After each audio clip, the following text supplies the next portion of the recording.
Hello and welcome to Rockstar Manager. I'm Dr. K, the management professor's avatar, and this episode is all about different methods to generate ideas. These ideas include everything from focus groups to method 635 to forced relationships. Before we get started, please subscribe to my channel by hitting the subscribe button down below and also hit the notifications button so you'll see each time I post a new video. Now let's get started.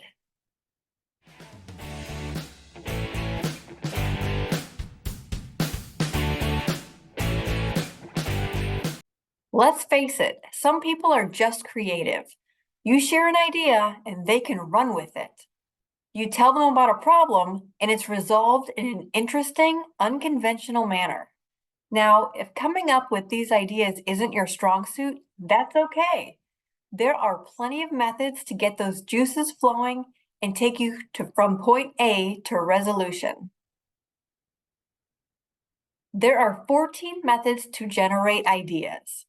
Focus groups, brainstorming, brainwriting, which is also known as method 635, problem inventory analysis, creative problem solving, brainstorming, and I have a separate video on that process, reverse brainstorming, the Gordon method, the checklist method, free association, forced relationships, the collective notebook method, attribute listing, the big dream approach, and parameter analysis.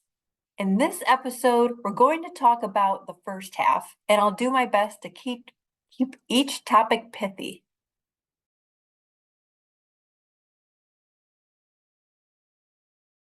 Now let's start with focus groups. These groups usually put a variety of people together in a structured format. Usually, there's a designated person to moderate and facilitate the discussion. It might feel like a big group interview. The size of the focus group can vary, but it's usually between 8 and 14 people. The moderator asks a question, and only one participant comments. And usually, that's how the conversation begins.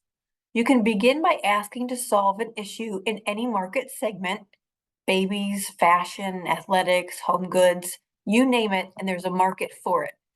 And if there isn't, maybe that's your niche. Focus groups can help you conceptual ideas, hone in on issues, provide feedback, screen some of the concepts, and they can use quantitative methods to provide valuable data.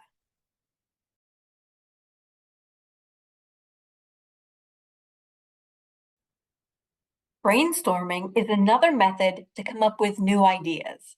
I have another video on this channel that walks you through the brainstorming process, if you'd like to get started on that method. This method also includes a group of people, and there are often predetermined rules to follow before the brainstorming session begins. Some rules include freewheeling, which is when the wildest, most off-the-wall ideas are encouraged. And when you brainstorm, you want to come up with a large number of ideas.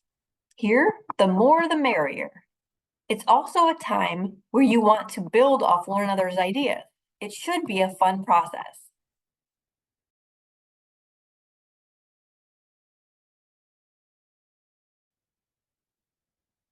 Brainwriting is another method to generate ideas and is similar to brainstorming. It was conceptualized under the name Method 635 by Bernd Horbach at the end of the late 1960s. This is a silent process, as the name suggests, a written exercise.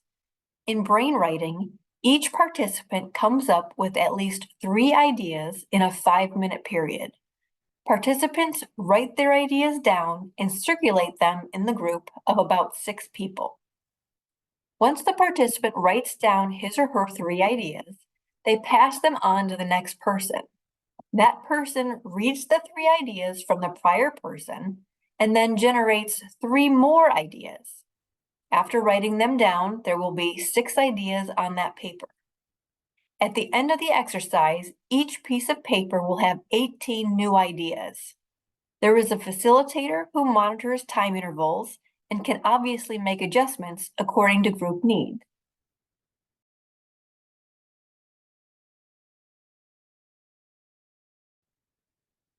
The next method to generate ideas is problem inventory analysis.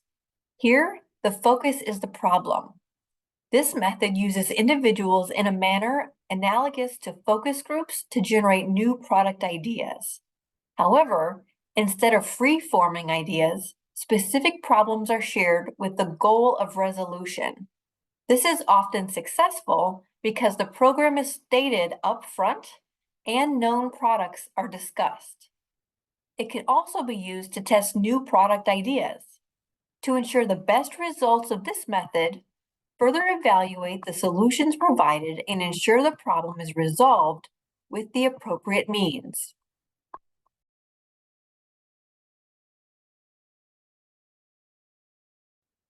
The fifth method of generating ideas is creative problem solving. Humans are incredibly creative, although with age, we become less creative. Think about it. In general, a 5-year-old could be much more creative than a 45-year-old. The decline actually occurs in stages, with the first major decline of creativity happening when a person starts school and continues to deteriorate from there. Oftentimes, the key for an adult is not for them to think of a creative solution, but it's to think of a solution as if a 5-year-old came up with the creative suggestion. It is possible to creative in most of these methods, but as we get older, many of us need to be told to come up with a creative solution rather than just a solution.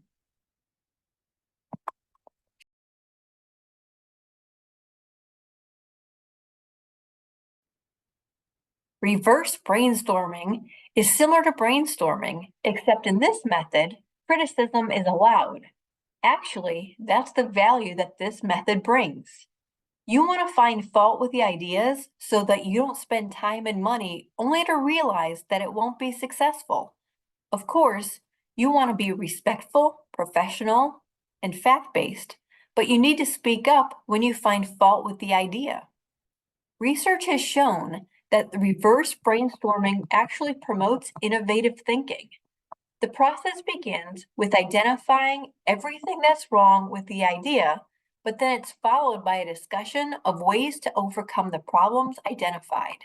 Just remember, the criticism is about the idea and not the person.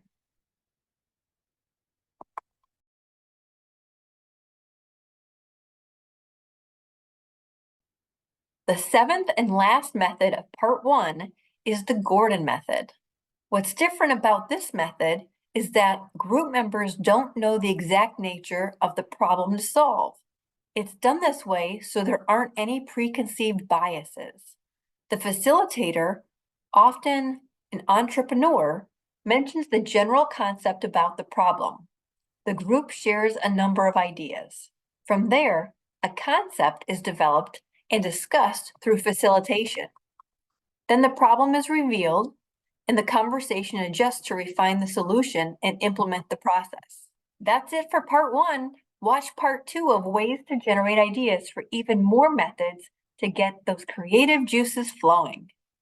Hopefully you have a better understanding of the various methods to develop your ideas. If you're interested in learning more about related topics, you can read Cengage's Marketing Management 5th edition, or find my books, Rockstar Manager from Theory to Practice, Mindset, a research-based approach to understanding motivation, or my latest book, Be Your Best You, the ultimate research-based guide to outstanding leadership. And these can be purchased on Amazon and at most major retailers. Thank you for your time. Be your best you and be a rockstar manager.